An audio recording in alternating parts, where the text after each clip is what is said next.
Hey guys, happy Wednesday. Hope everyone's having a great week. We are already halfway through and I'm excited to get started with you today. So as always, make sure you're prepared for class. You have your charged Chromebook ready. Probably be great to have your math notebook. We're going to start a new topic today about finding the percent of a number by creating proportions. So there will be some helpful notes that you might want to jot down and have as you're completing today's assignment. As a reminder, I will be having my Google Meet at 11 o'clock today. You're using the code Math5Phillips to enter, and that will be Liam, Ava, Ethan, Ewan, and Alay. Okay, have your daily math laugh up there for you. All right, so today we are going to talk about finding the percent of a number. And finding the percent of a number is actually going to combine a ton of things that we already know about. So before distance learning, we had covered percents. We already know that percent is out of 100. We know how to convert fractions to decimals to percents and vice versa. We've talked about percents less than 1 or percents greater than 100. So now we moved into finding rates and unit rates, setting up proportions. So we're going to combine all of that together to find the percent of a number. And you might be thinking, Ms. Phillips, what are you talking about, finding the percent of a number? A real world example would be there were 37 people in the movie theater and 25% of them had bought their tickets in advance. How many people bought their tickets in advance? Or 36% of people have purchased shoes online. There are 180 people polled. How many people have purchased shoes online? So all of those involve finding the percent of a number. So we're going to look at some problems today and talk about how to find the percent of a number using proportions. So a proportion, remember, is two equal ratios. So if I had the ratio 2 to 5, there's a ratio, and I made it equal to 4/10, we would say that these two ratios are proportional. They are equivalent. Remember, another way we could check to see if two rates are proportional or if they make a proportion is by putting both ratios in simplest form. So if two ratios simplify to the same thing, then we would also say that they're proportional. So we're going to set up our own proportion today to help us find the percent of a number.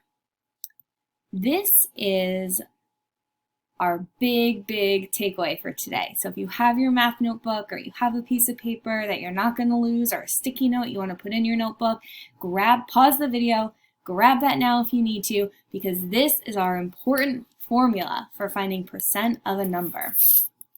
On the numerator, you will see is.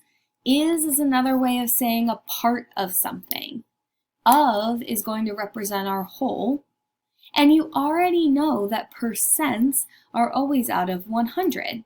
So this right here is going to be the proportion that we're going to fill in, and it's going to help us find percent of a number. Just like we did with distance, rate, and time, we're going to fill in the proportion with information that we get from the problem and then solve to find the missing variable. So you're always going to put your is or your part on top, your of or your whole on the bottom. Your percent is always going to be the top right. And underneath the percent, it's always going to be 100 because percent is out of 100.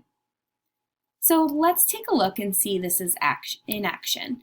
If our question was, what is 25% of 64? A lot of you are like, I can solve that mentally. So I'm going to use this simple one as an example with the proportion. So what is 25% of 64? Let me think in my head, what do I already know? I know the percent. I also know the whole, where the of is 64. So I don't know the is, I don't know the part.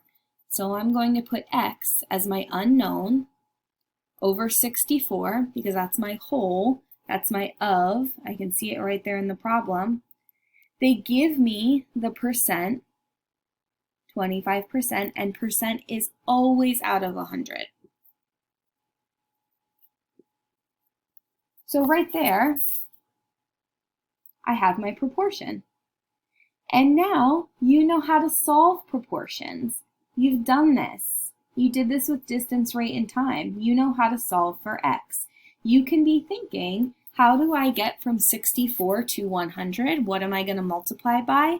Or you could be using cross multiplication. I'm going to switch my marker here and model what this would look like with cross multiplication. So I'm going to multiply my 100 times x, and 100 times x is going to give me 100x. And then my next step, I'm going to cross multiply the other side. I cross multiply the other side, I'm going to do 64 times 25, and that's going to get me 1,600. Now, what do you notice? What do I have here? I have a one-step equation. How do I get x alone? Right now it's being multiplied, so I'm going to divide both sides by 100. My markers are dying on me. And I'm going to get x is equal to 16. So the answer to that question is 25% of 64 is 16. And that should make sense, right? My answer should be pretty logical. If I multiply 16 times 4, since 25% is 1/4, I'm going to get 64. So you can always check to make sure your solution is reasonable. All right, let's try this one. You should have your math notebook handy. And you know the formula that's going to help us with finding the percent of a number is over of. So I'm going to write that at the top of my whiteboard so I don't forget. Equals percent over 100. Just like you would write down distance, rate, and time. Just jot that down at the top, and then you're going to plug in what you have. What is 40% of 180? Okay, I have my percent. And I know percents are always out of 100. So boom, right there, I already have half of my proportion. What is 40% of 180? Of 180, that's going to be my whole. I'm looking for 40% of 180. I'm looking for the part. So the part is the unknown. So I'm going to represent the unknown with x and put it over 180. I have my is, my part, the unknown over my whole, 180, and then my percent over 100. Right. I'm going to press pause. You press pause too, and go ahead and solve that equation using cross multiplication, and then solve the one-step equation to find what 40% of 180 is. Then when you're ready, press play and we'll compare answers. All right, are you ready? So here's what I did. I cross multiplied, and so I got 100x equals 7,200. I knew I needed to isolate my x or get my x alone, so I divided both sides by 100 and got x equals 72. And that makes sense to me because 40% of 180, that's less than half. And if I know 50% of 180 is 90, then it makes sense that 40% is 72. So use those benchmark percents that you know. Like you know 25%, you can find that dividing by 4. You know you can find 50% by dividing by 2. So use that reasonable thinking to guide you here. All right, what percent of 30 is 18? I'm going to write my is over of equals percent over 100. Have that ready to go. What percent? So do I know the percent? No, that's going to be my variable. That's going to be my unknown. I'm going to represent it with x. But I do know that percents are always out of 100. So half of my proportion looks like this. What percent of 30? Of 30 is 18. So 30 is my whole. Is 18 is going to be my part. Here's my proportion. Notice that my x can be in different places. My x could be the part, x could be the whole, or x could be the percent. The only place that x won't be is where the 100 is, because percents are always out of 100. All right, here's our proportion.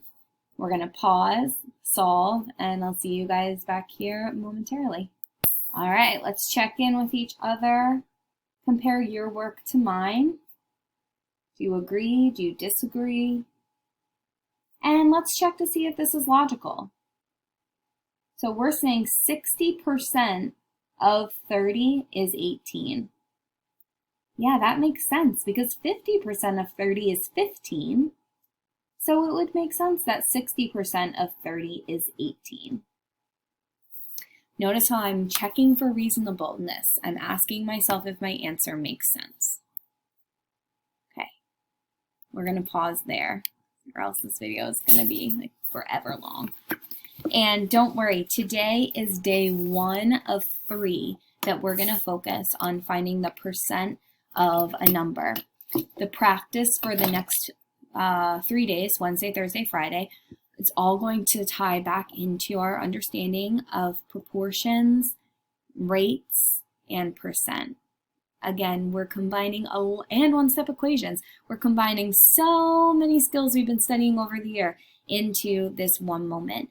So make sure you have in your notebook is over of equals percent over 100, and maybe just like tattoo that in your brain when you have some time today. All right. Friends, I look forward to seeing many of you later today, this morning at our Google Meet. Remember, Friday's Google Meet at 11 o'clock is optional, so you can find me hanging out there. Come say hi, come ask a question, come do some more practice, and I look forward to seeing you guys later today or later this week. Have a good one.